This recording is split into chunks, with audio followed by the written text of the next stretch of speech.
A paz do Senhor, meus amados irmãos e minhas irmãs em Cristo Jesus. Louvamos ao nosso Deus mais esse dia e essa tarde que estamos aí vencendo na presença desse Deus maravilhoso. É sempre um motivo de muita alegria quando nós vencemos realmente mais um dia na presença do nosso Deus, não desfalecemos na fé, não permitimos que a nossa fé ela venha se corromper, não se subornando para aquilo que muitas vezes o mundo e o inimigo às vezes nos oferece. E nós temos vivido hoje nos dias assim, bem difíceis no meio evangélico, no meio do cristianismo, onde nós vemos tantas coisas acontecerem. Nós vemos pessoas, aquele respeito pelo cristianismo, aquele respeito pela igreja do Senhor, tem se perdido. Temos pessoas realmente com a sua fé, com os seus comportamentos, com as suas atitudes, em que nós ficamos surpresos. E nós olhamos para a igreja que Cristo desejou, para aquela igreja que os discípulos eles desejaram, trabalharam, e nós vemos que a igreja tem estado muito longe daquilo que realmente Deus tem desejado para a igreja segundo o seu coração. Vemos pessoas brincando com o evangelho. Nós vemos hoje meninos na fé brincando de ser pastores. O que nós vemos é justamente isso, irmãos. Nós temos aí meninos, garotos, brincando de ser pastores, abrindo suas denominações e levando várias pessoas para junto dele. E isso, não vou dizer que nos causa uma preocupação, mas nós ficamos surpresos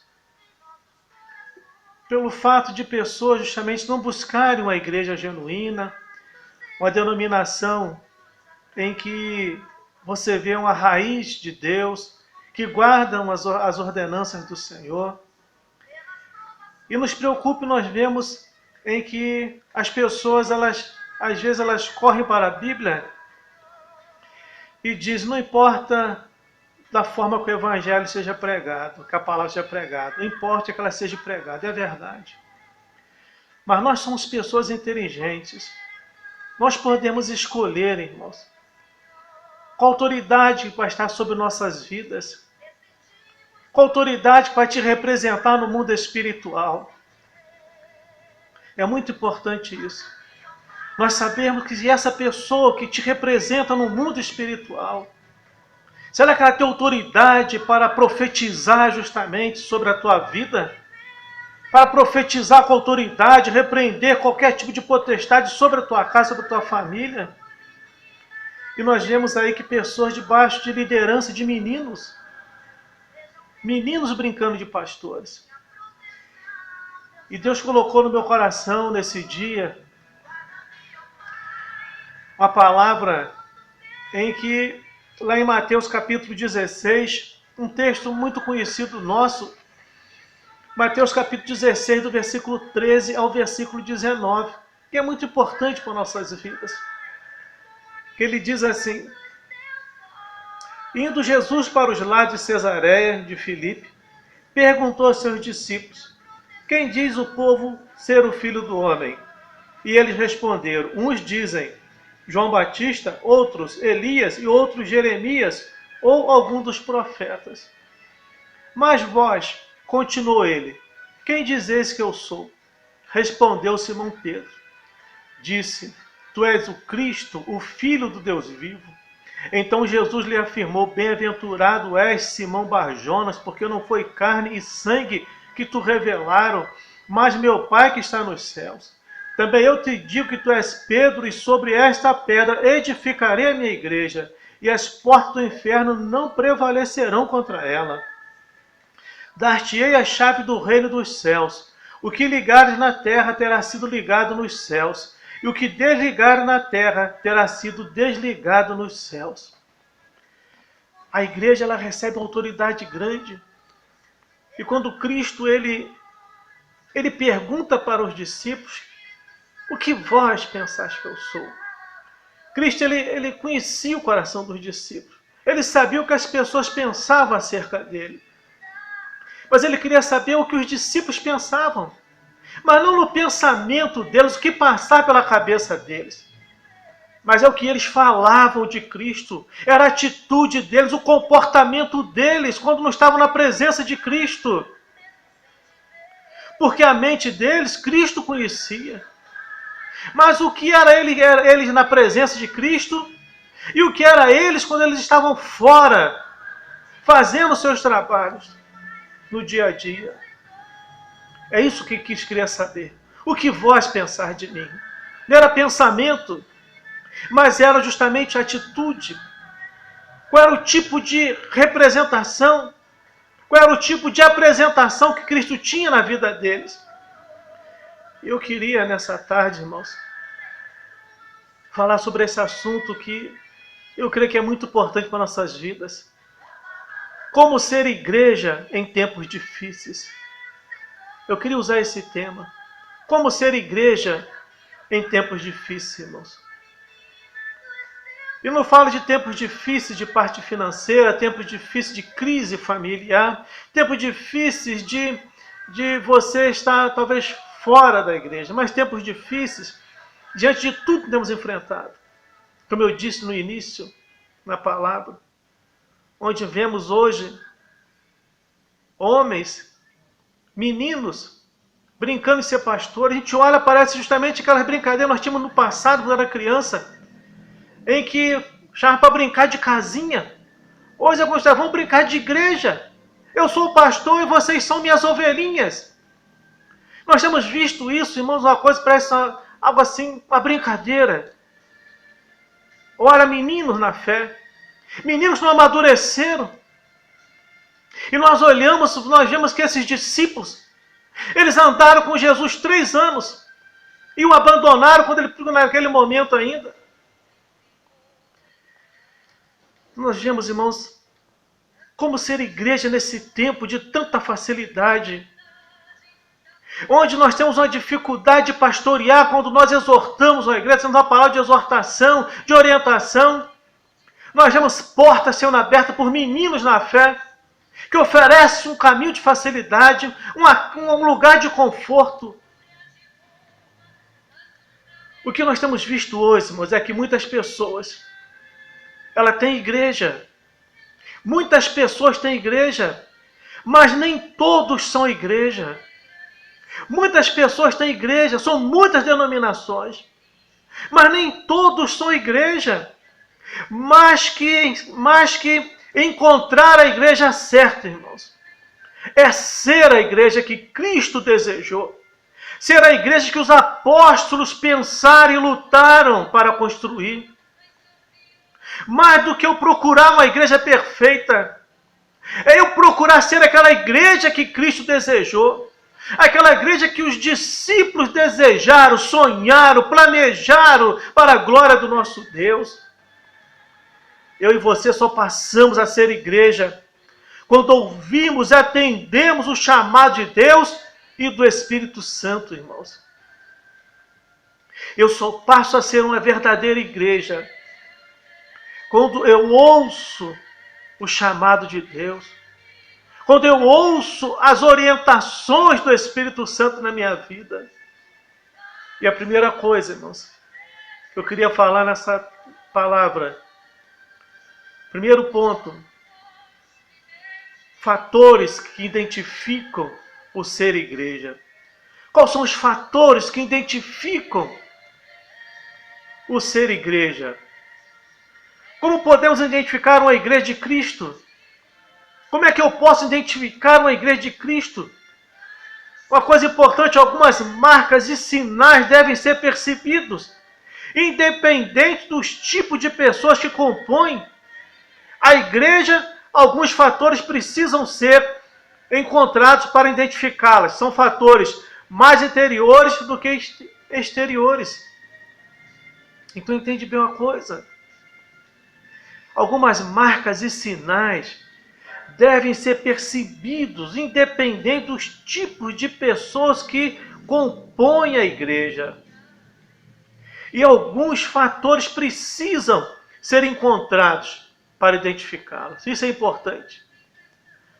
Você identificar esses fatores, que são fatores mais interiores do que exteriores.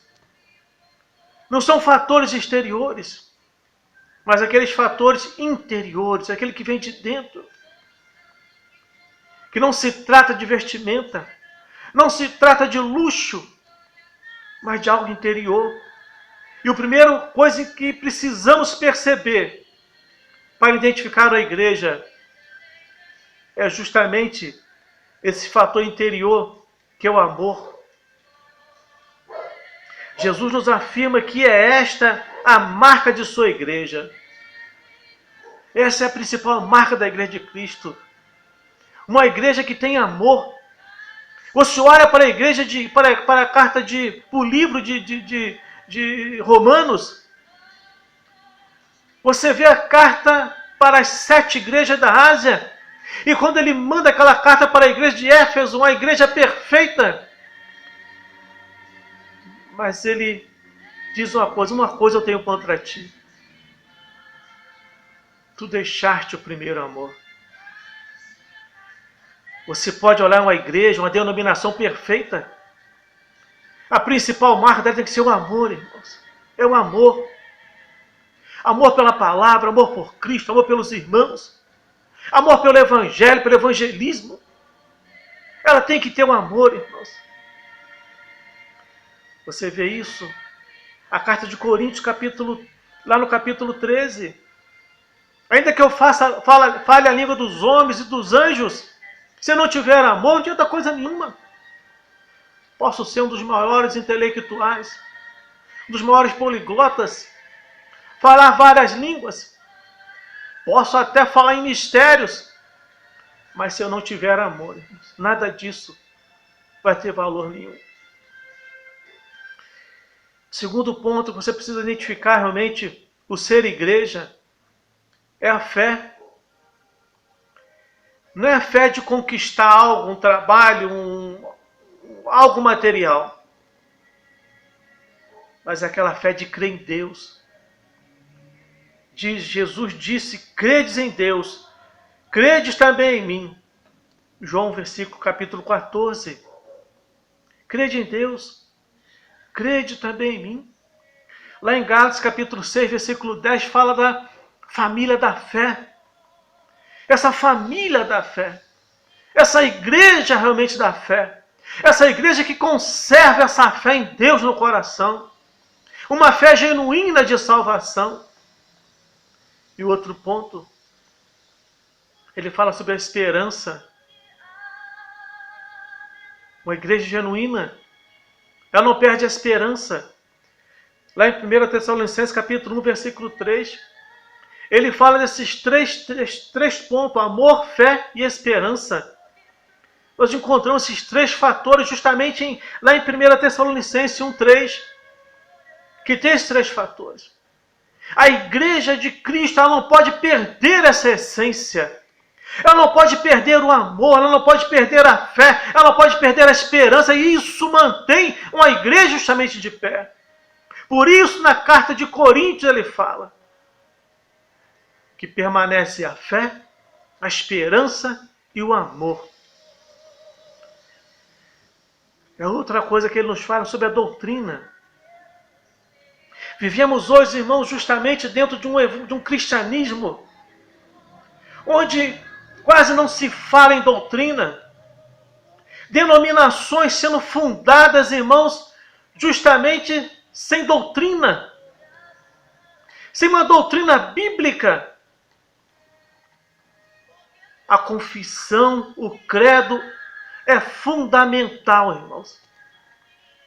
A confissão, o credo são fundamentais, irmãos, na doutrina. Esse é um ponto importante quando eu quero identificar o ser igreja. Qual é a doutrina? Qual é a doutrina que eu vejo justamente numa liderança? Qual é a doutrina que eu vejo? Eu não estou falando de doutrina de homem, doutrina da Bíblia, da palavra. Qual é a doutrina que eu vejo justamente nisso? Você vê isso lá na carta 2 João, versículo 9. Nos fala sobre esse ponto principal dessa doutrina que fala para nossas vidas. E nós precisamos, irmãos, olhar para isso. Olha o que fala essa carta de João, 2 João, versículo 9. Todo aquele que ultrapassa a doutrina de Cristo e nela não permanece, não tem o que permanece na doutrina, esse tem tanto o Pai como o Filho. Todo aquele que ultrapassa a doutrina de Cristo e nela não permanece, não tem Deus. O que permanece na doutrina, esse tem tanto o Pai como o Filho. Se existe uma coisa que nós somos, nós temos que ser conservadores, irmão, daquilo que a palavra nos ensina. Nós vemos hoje, irmãos, uma igreja que ela está se atualizando. Eu não sou contra a atualidade da igreja, a igreja se atualizar, da igreja se renovar, do culto ser renovado. Mas nós estamos vendo, irmãos, que as denominações, os cultos, eles têm perdido a essência do que é cultuar a Deus. Nós vemos meninos na fé que não têm noção do que é cultuar a Deus, do que é justamente ter uma doutrina. E quando João fala nessa sua carta, no versículo 9, ele fala de conservar as doutrinas bíblicas, de nós sermos justamente pessoas conservadoras. Nós temos que ser conservadores com relação àquilo que Cristo nos ensinou, com relação às doutrinas de Cristo. Eu posso ter um culto alegre, eu posso ter um culto de busca de poder, de revestimento, de orações, de louvor, de festividades, mas tudo tem que estar justamente enraizado na doutrina bíblica. Eu não posso ferir a palavra do Senhor com meus conceitos renovados. E o que nós mais temos visto isso são meninos, garotos brincando de ser pastores e fazendo cultos, fazendo esses tipos de cultos de adoração, fugindo da essência da palavra do Senhor. E as pessoas sem noção, irmãos, elas vêm do mundo, elas entram dentro desses templos, desses cultos, elas não veem diferença nenhuma das práticas que elas tinham no passado, fora da igreja, e daquilo que é para ser feito dentro da igreja, na mudança, na exigência, não tem doutrina. E outra coisa que eu queria falar para os irmãos, o segundo ponto, são as marcas que identificam uma igreja. Primeiro ponto, são fatores que identificam ser igreja: amor, fé, esperança e a doutrina. Mas esse segundo ponto, ele fala das marcas que identificam uma igreja. O que são essas marcas? A primeira, pregação, estudo e ensino da palavra. A tua igreja tem uma pregação genuína. Ela prega esse evangelho genuíno. Ela ensina a palavra. Escola bíblica dominical. É ensino bíblico das escrituras. Primeiro ponto. Pregação, estudo e ensino da palavra. João capítulo 8, versículo 31, 32. Conhecereis a verdade, e a verdade vos libertará. É o conhecimento da verdade, é o conhecimento dessa palavra que nos liberta, que nos conduz.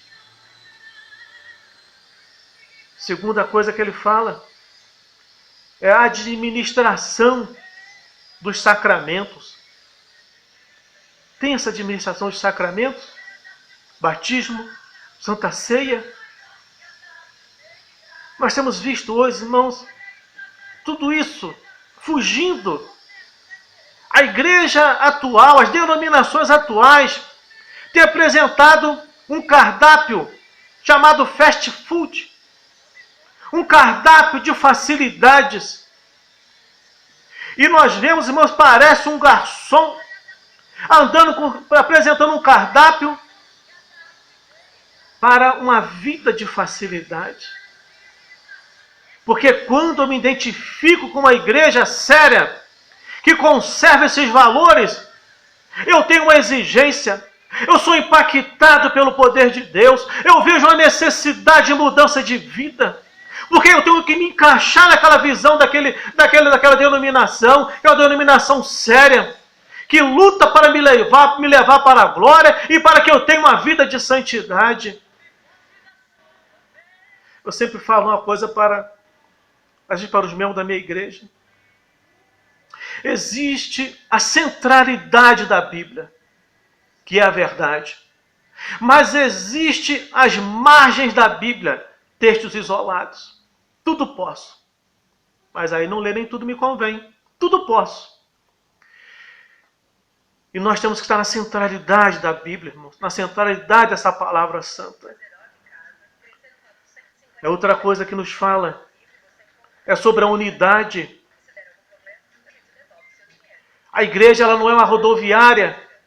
A igreja não é um shopping center. A igreja não é um lugar de visitação. A igreja é um lugar de família, onde eu nasço e eu cresço.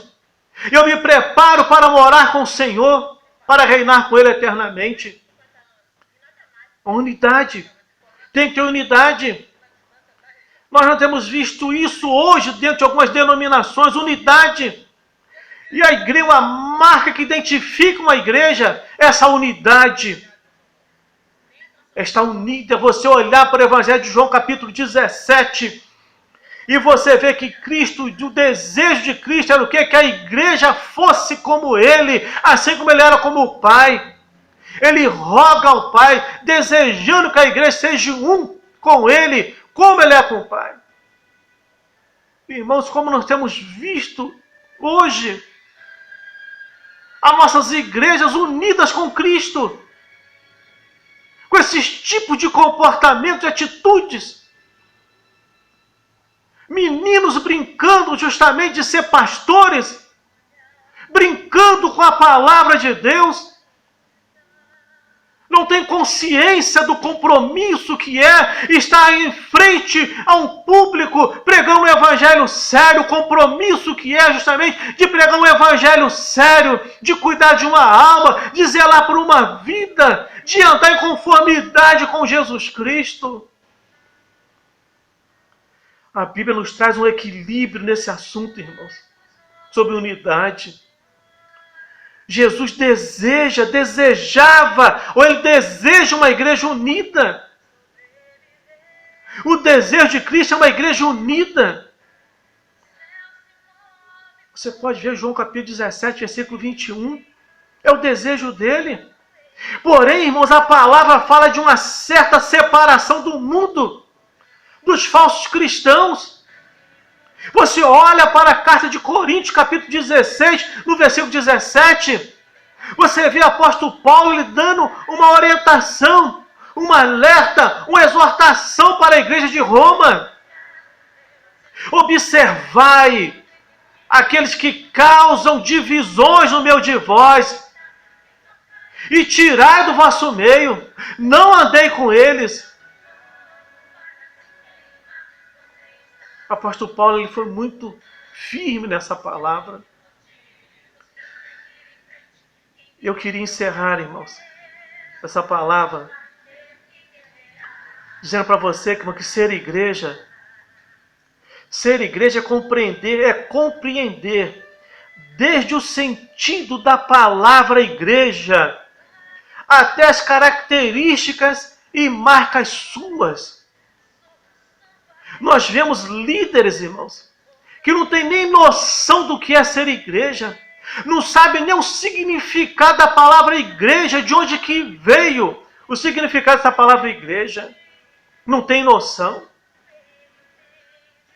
A palavra igreja, no grego, eclésia, que significa chamados para fora.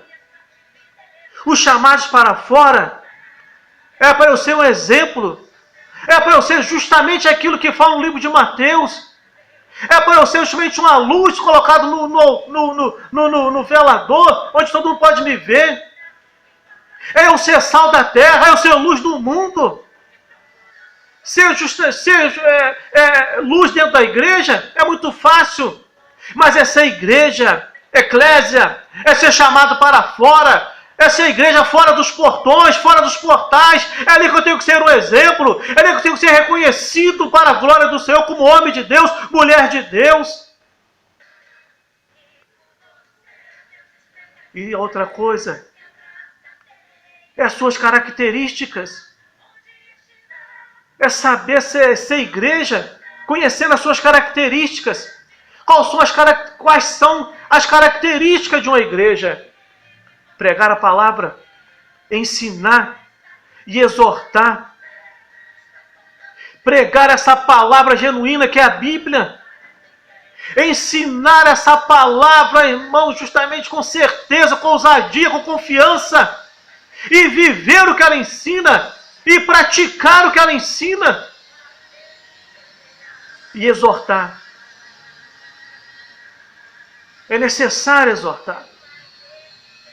A igreja que não exorta, o líder que não exorta, a igreja não tem vida. É necessário exortar. Sabe que exortação, ela exorta, consola e edifica. Não tem que ter uma base nisso também para poder exortar. Não é só meter o pau nas ovelhas, não. Exortar, exorta, consola, edifica. E a última coisa, as suas marcas, que são o quê? Amar ao próximo, Gálatas 5, versículo 22. E eu encerro com duas perguntas. Que tipo de igreja você é? Que tipo de igreja nós temos sido? Que tipo de líder você é? Um menino brincando com as coisas do Senhor? Brincando de ser pastor? Brincando de ter ovelhas? Sabe o que é ser igreja? Sabe o que é ter uma igreja? Que tipo de igreja você é? A igreja de Gálatas 6,17? Ou a igreja de Apocalipse capítulo 2, versículo 4? Precisamos, irmão, ser igreja nesses tempos difíceis. E o meu desejo é o desejo do coração de Cristo. É o desejo dos apóstolos. Seja a igreja de Cristo. Seja a igreja segundo o coração de Deus. Seja uma igreja que fale a verdade, pratique a verdade, ande na verdade.